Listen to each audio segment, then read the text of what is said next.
इक ओंकार सतनाम करता पुरख निरभौ निर्वैर अकाल मूरत अजूनी सैभं गुर प्रसाद।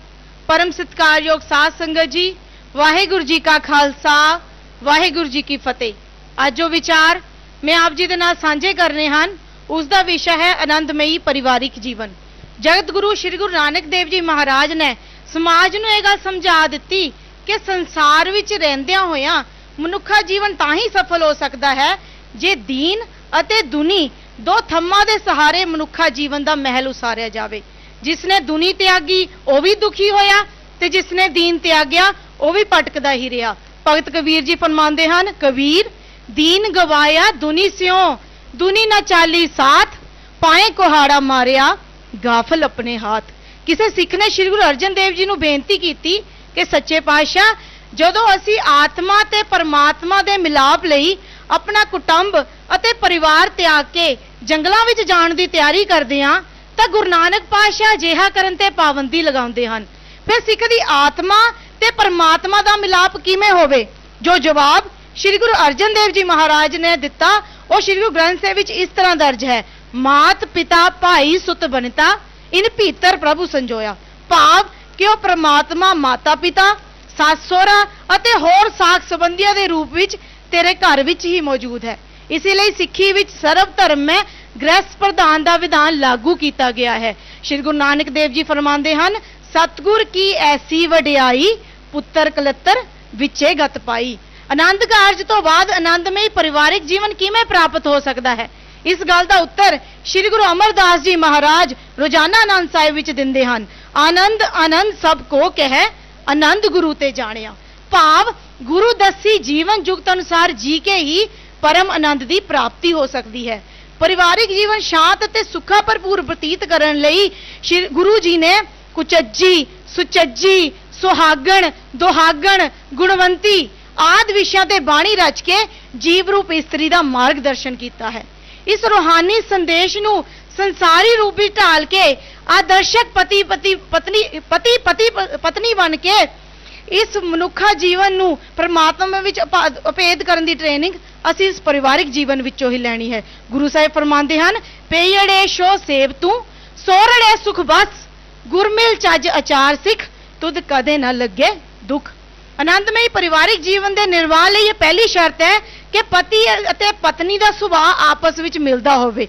पति अते पत्नी लई हुक्म है, फिर धन फिर ए ना आखियन बैण इकट्ठे होए, एक जोत दोई मूर्ति धन फिर कहिए सोए।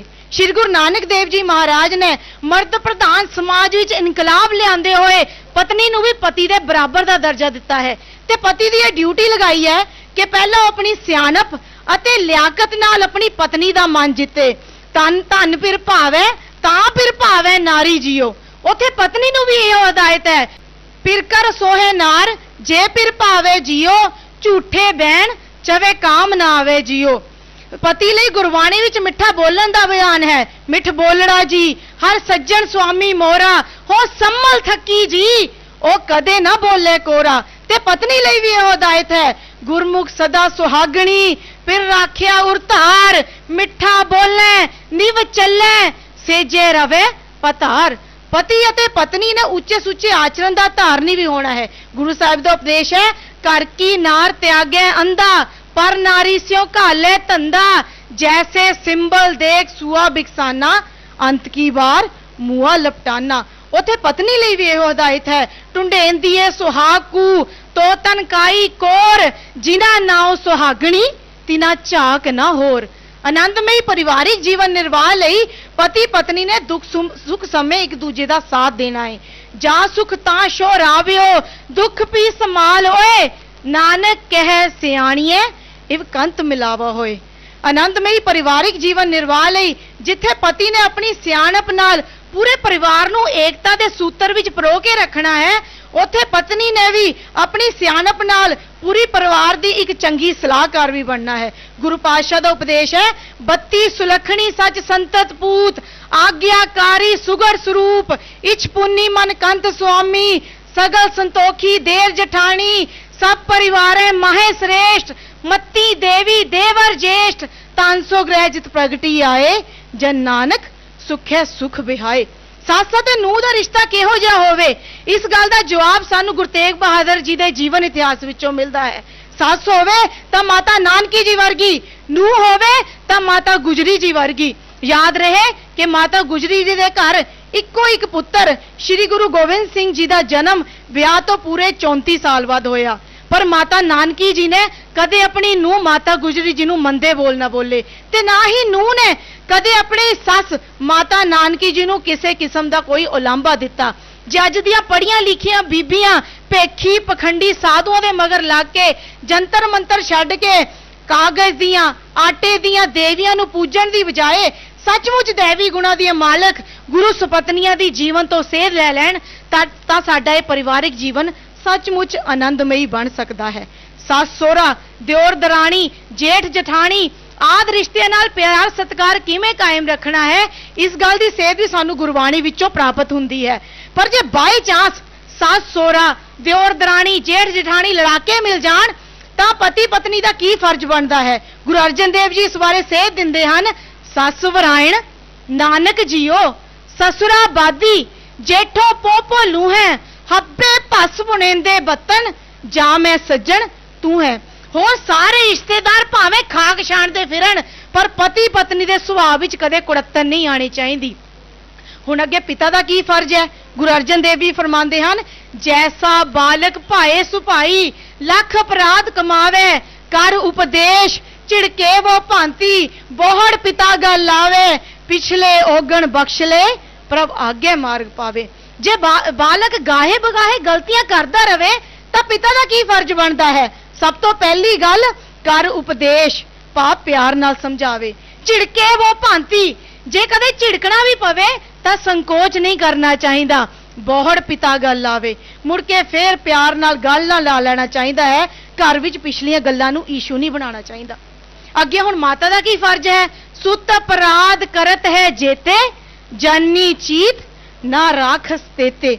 हुण माता पिता तो बाद संतान दा की फर्ज है, यह भी गुरबाणी विच समझाया गया है, क्योंकि माता पिता अपने बच्चे नूं पाल पोस के इस करके वड्डा करदे हन ताकि वह वड्डा हो के आप भी सुख भोगे ते उन्हां दे सुखां लई भी यतनशील होवे।